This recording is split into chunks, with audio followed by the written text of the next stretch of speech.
Hi guys, it's T from Betty and Brenda. Welcome back to my channel if you're already a subscriber. If you're new here, go ahead and click that subscribe button so you can watch me make bath and body products on a weekly basis. So today, as you can see by my little setup here, that I'm not making bar soap. Instead, I am making liquid soap. So I have my oils here in my crock pot. I have almond oil, castor oil, I have some coconut oil, olive oil, as well as some rice bran oil. They've been getting all hot, melting away here in my pot, and they're at about 180 degrees now.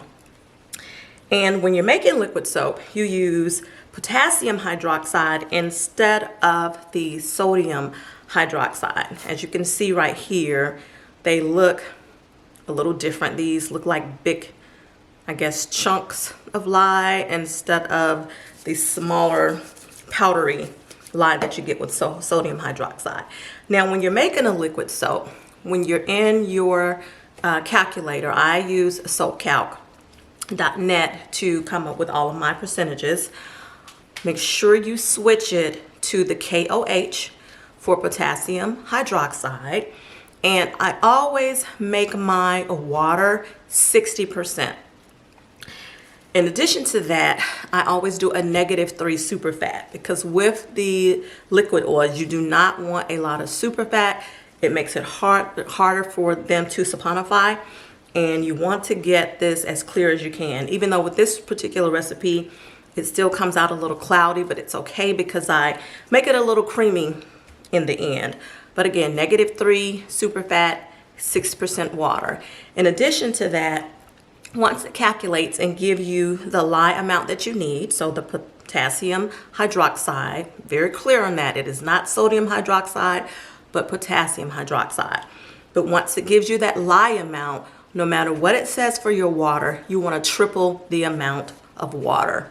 So for this recipe, I think I got like 10.56 for lye, and that's in ounces. So then I would multiply that times 3, and that's the amount of water that I use in my recipe. So just like with bar soap, you want to make sure that you are safe. Have your gloves on, have a mask, put on your safety glasses.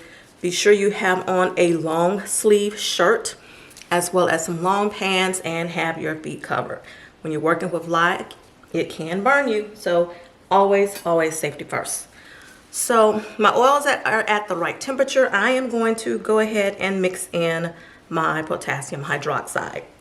And you don't have to wait for this to cool off like you do when you're making your bar soap, because of course your oils here are already hot.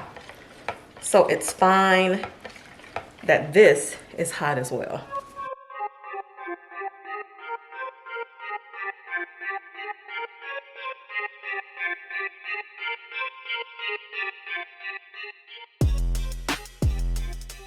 And what I'll do here is mix this for about 5 minutes, give it a break, and then come back and mix it again.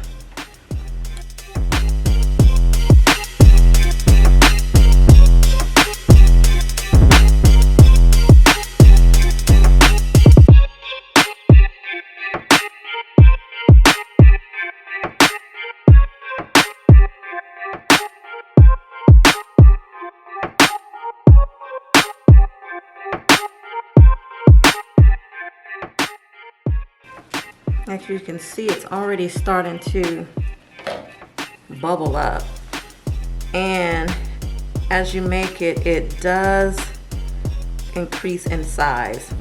So you want to make sure you have the proper size crock pot, or if you're doing it on the stove, I like to do it on a crock pot, in a crock pot. Make sure you have the proper size crock pot for the recipe that you're using. You also want to keep checking your immersion blender to make sure that it is not overheating, because these will get really hot, and you don't want to mess up your blender while making this. So that actually was about 3 minutes that I mixed that. So I'm going to go ahead and give it another 2 minutes, and then I'm going to let it rest, and I'll be back after that. So I'm just whisking this a bit. As you can see, it's taking some of those bubbles out the top. And normally when it starts to volcano, I have my husband to come in and to help me stir so we can get it down. And you can see it when it starts to volcano, because all of a sudden it will just start getting bigger and bigger and bigger, and it'll just start volcanoing up.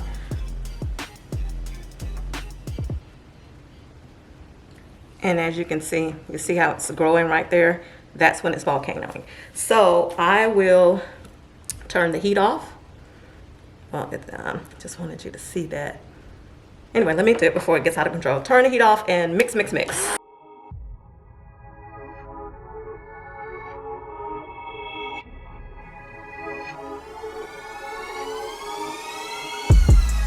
Okay, and then this is when you know it's safe. Because even though it's still growing a bit, can you whisk? It starts getting too chunky for me to mix the blender in. Sorry, got in front of the camera. But yeah, it's too much and I can no longer get my whisk in there. Sorry, my blender in there. So what I'll do next, once I get all of this out of here, I will just place the top back on. I'm gonna turn it back on to high. I place the top on and then I just let it cook. But you do not want to walk away from it. You need to stay close. You need to check it every so often. I would say at least every 10 minutes at first until it starts to really, really cook down, because it will volcano again. So you have to keep a close eye on it. This is not something you can walk away from. So if you're making liquid soap, if you decide to make some, clear your calendar at least for 4 to 6 hours to make sure that you don't come back and it's all over the place, which I have done before. Not that I left it, but just let it sit too long before I checked it again and it was coming out of the top. So I'm gonna mix this in and you can see how chunky that is, like mashed potatoes. And you can see, look at how big it got. From that little bit of oil that I had in here to this.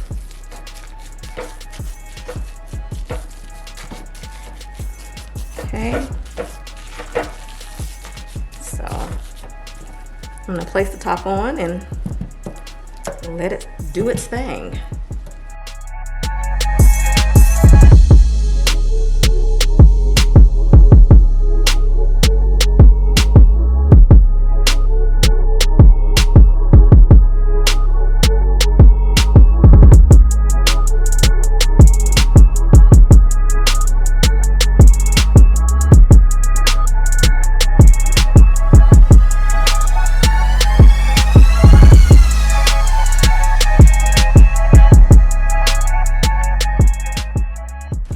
Okay, so it's been about maybe around 2 hours.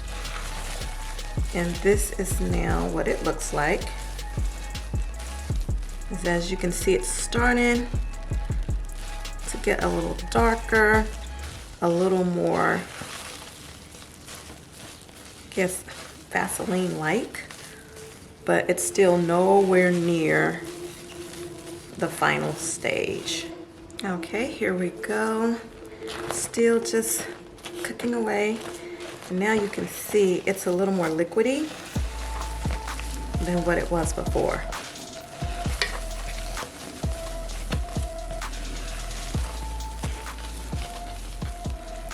Again, I just keep cleaning off the sides of my crock pot, getting it all mixed back in. Okay, so it's coming along rather nicely. As you can see, it's starting to get a little bit translucent here in the center. I'm gonna go ahead and get that mixed back in.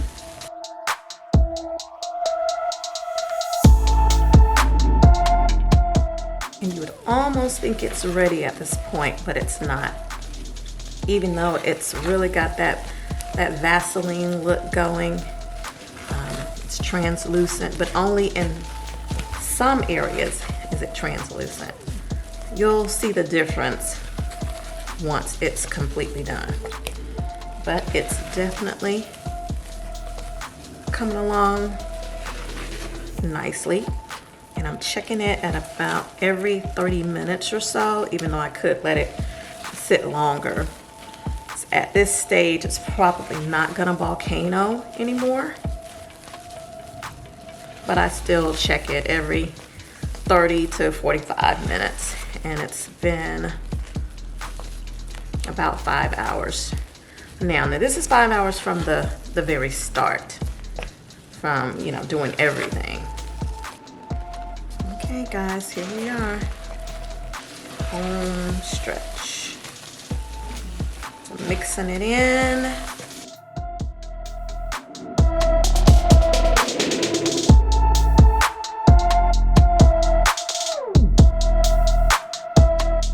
Completely tell the difference from how it started to where it is now.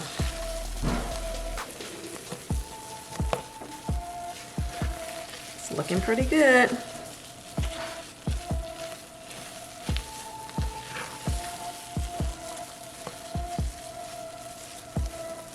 can see how it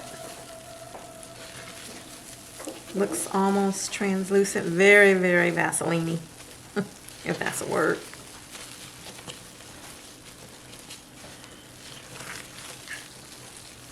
Almost there. Okay, so I'm going to test and see if this is ready. I got about 4 ounces of distilled water in my cup. And I'm just gonna take some of the paste and put it into the water.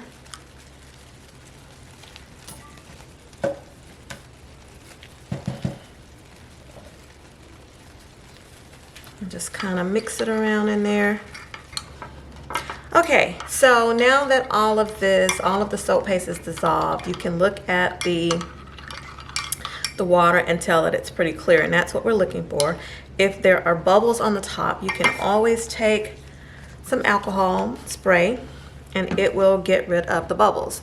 And as you can see here, this water is pretty clear. But you can also test it by putting it on top of a letter or anything with writing on it. And if you can still see the writing through the water, then it's ready. And there you go, you can still see it through there, so you know that this is done. So at this stage, it's ready. As you can see, we completed our test. The water was clear, we could read through it. So now at this point, I am going to dilute it. Now what you could do is just let this cool off, and you can store the paste in this form and dilute it in small amounts as you see fit. But since I sell it and it sells out pretty quickly on my website, I just go ahead and dilute the full amount as soon as it's done cooking. So to determine how much you use to dilute it, you just add up the amount of oils that you use, the original water and lye that you use, add those totals together, and you can dilute this at 100%. So if you add up all those totals together and equals 90, you can put 90 ounces of water in there if you choose. If you do that though, it usually would be really, really watery. So I don't do that. I normally dilute at about a 75% rate. So I take those totals and I multiply it times 75%, and that's the amount that I use. I take 10% of that amount and I use for glycerin, and then the other 90% is water. But in addition to that, because I want to bring down the pH level in this, I put in some borax. Now I know some people use citric acid, And while I use that in some other products that I use to bring the pH down, I use borax in this one. And the reason why I use borax is because it also thickens the body wash. As you know, the liquid soap, or I should say liquid soap, it's not very thick once you make it, especially once you diluted all of the water in there. It tends to be really loose. And I find that the borax actually helps to thicken up the liquid soap. The borax is 1.5% of the total amount of the paste itself. So that's the oil, the lye, the original water that you use for the lye, in addition to the amount of water that you're going to use to dilute it. So let me give you an example of that. Give me 1 second. Let me get to my calculation.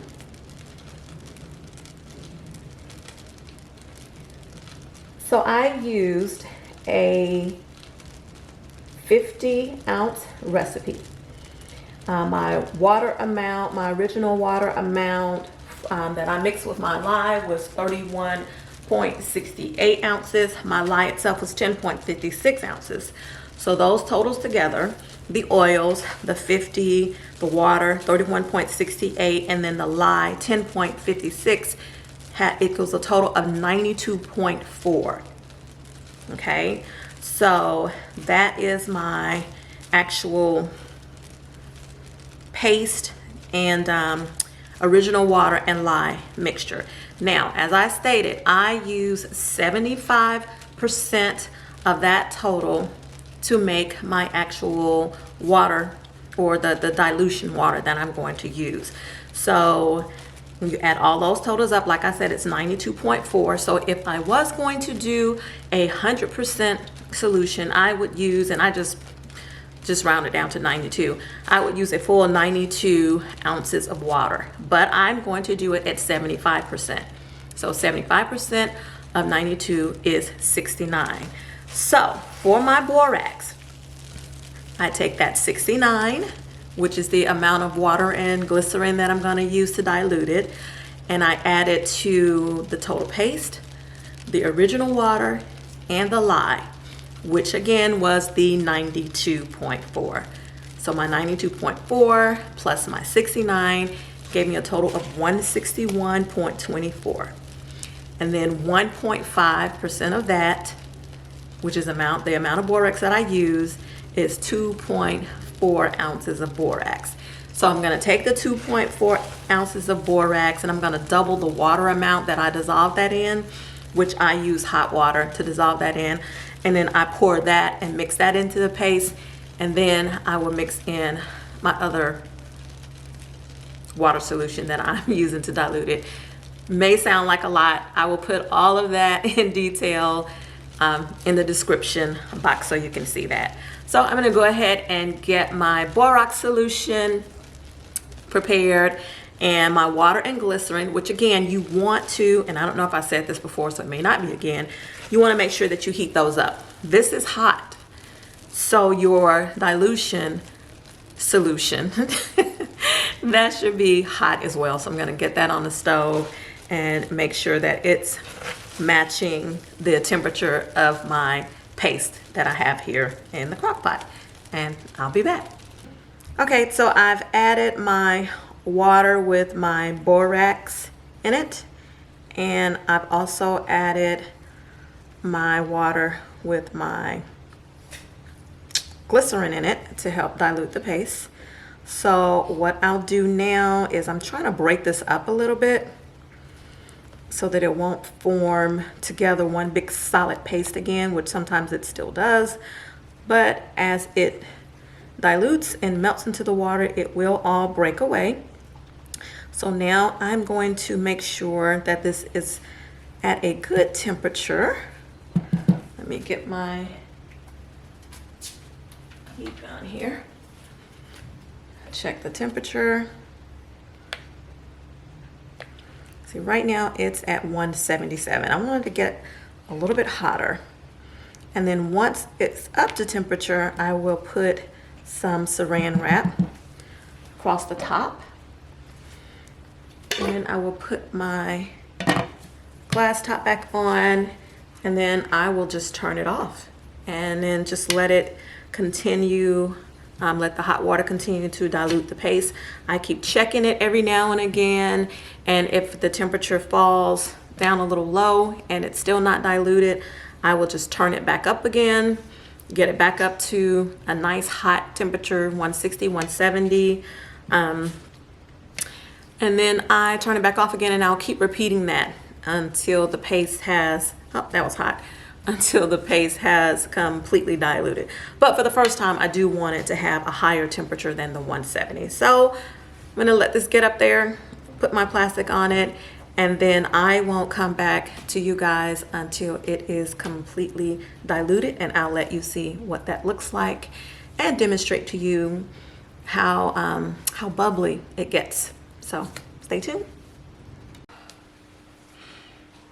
Okay guys, so it's the next morning, and I let it sit all night with the water and the glycerin to dilute it, and for the most part it is melted. There are just a few little chunks in here that haven't melted all the way, but pretty much it's done. And as I mentioned to you before, it is cloudy. This is one of the recipes that I use that comes out to be a really thick, cloudy soap. I do have one that comes out completely amber, completely clear, and if you like that one, just comment down below. But the reason why I'm okay with this one is because, like I said, I like to make a nice and creamy thick body wash, and even after I'm done with this stage, I'm going to go ahead and add in my 1% preservative. So I will pour this into a container to measure it, and then I determine the 1% preservative that I add in here. And the reason why it doesn't come out completely clear is because, if I had to guess, is because of the high amount of coconut oil that I actually put in here. The one that I have that's completely clear has a higher amount of castor oil, which adds to the clarity of the liquid soap itself. So I'm going to show you though how soapy this gets. Okay, so I have some water right here, and I'm going to go ahead and I'll get my hands all wet here. And I'm going to add just a little bit of this body wash to my hands. It's still just a little bit warm, but add a little bit of that. Add some more water here. And you can see, this is why I love this recipe. Look how much it lathers and how much soap it gives you. So you can just imagine what this would be like in a shower on your loofah. This soap that it gives, the lather that it gives them, I mean, is just fantastic. Love it. And with that added mango butter and that kale and clay that I put in there, it feels really good, nice and creamy on the skin. And by adding that borax in there, it makes a really nice and thick body wash. So there you go. Okay guys, so that is it for me. That is my body wash. I will put the rest, well, if you like, if you want me to put the recipe of the one that comes out really clear, and don't get me wrong, that one lathers up as well, but because I like to go ahead and add the mango butter and the kale and clay at the end, this one is even better for me. As you can see, I can barely get it off. It's still soaping up, but because I like to do that at the end, this one works even better with the additional mango butter and kale and clay that I add. So if you'd like the one though that comes out completely clear, definitely leave that in the comment section below, and I will update the description box with that information. But this is it. This is my body wash. Like I said, I'm going to go ahead, pour this into another container, add my preservative, and then I will bottle it up with my different fragrances after I add the mango butter and the kaolin clay. So again, thank you guys so much for watching this video. I do appreciate it. Please give this video a thumbs up if you like this video. As always, don't forget to follow me on Instagram and Facebook at Betty and Brenda. I have amazing content on there, other pictures, share parts of my life on there. So definitely go and check that out. Subscribe to my channel and make sure you click that notification bell so you'll know when I put out new videos. And I will see you guys next week where I'll be back to making my bar soaps. Bye.